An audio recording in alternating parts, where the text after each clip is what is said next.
Naingat latati apilati Bureau of Fire Protection Cordillera iti publiko ng runa kadagiti ada iti asideg ti kabambantayan aliklikan da dagiti aktibidad a mangituntunda iti uram.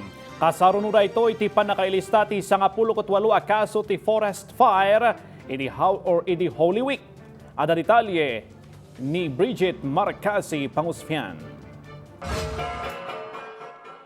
Idi April 3, 2026, nailista ti maysa forest fire iti Mountain Province Tabuk and Rili Cagayan Road.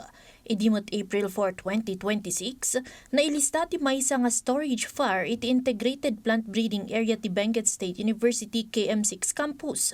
Bayat ang manipod April 4 aging ga ita, subsuban dagiti kamang ti Bureau of Fire Protection ti uram a nailista iti Langtakan, Bontok, Ili. Sumagmamanula ang data kadagiti insidente ti uram ana ilista iti Cordillera kagiddan ti isesarek ti bulan ti Abril.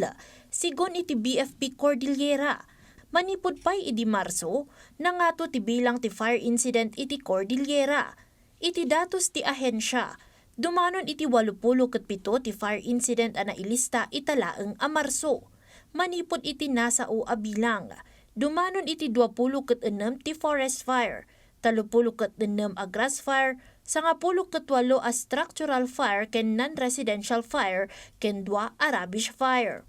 Sa March alone, ma'am, napakalaki ng fire incidents natin. At kung mas ifo-focus ko po siya this Semana Santa, actually yung duration ng March 29, to April 5 alone, we have 37 already na incidents. Nadakamat ang manipod March 29 aging April 5, 2026. Dimmanunan iti 18 ti na-record a forest fire, 12 ti grass fire, 5 a structural fire, maysa a vehicular fire, ken maysa a storage fire. Sigun iti ahensya, kang runaan na nakailista iti forest fire iti nasa o apanawan ket ti Mountain Province adimanon iti 13.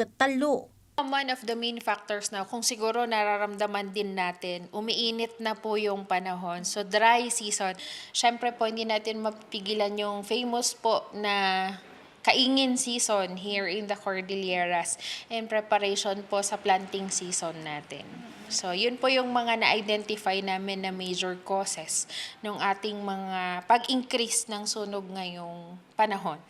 Kagiddan iti dayta, imbinsana sa anda nga agsarsardeng ang makikoordinar kadagiti lokal na gobyerno, Department of Environment and Natural Resources, umili kenda duma nga ahensya tapno pagtitinulungan da abuklen tinapintas nga addang ken solusyon iti panagnato ti kaso ti uram iti rehiyon. Naingat matlaeng ti apelada iti publiko, seknan iti panangliklik da kadagiti aktibidad a posible a mangitunda iti uram ken dagos a panangreport kadakwada dagiti uram a mapasamak iti lugar da para iti dagos a panagresponde dagitoy. Brigitte Marcasi-Pangosfian para iti Pambansang TV. Iti Baro, a Pilipinas.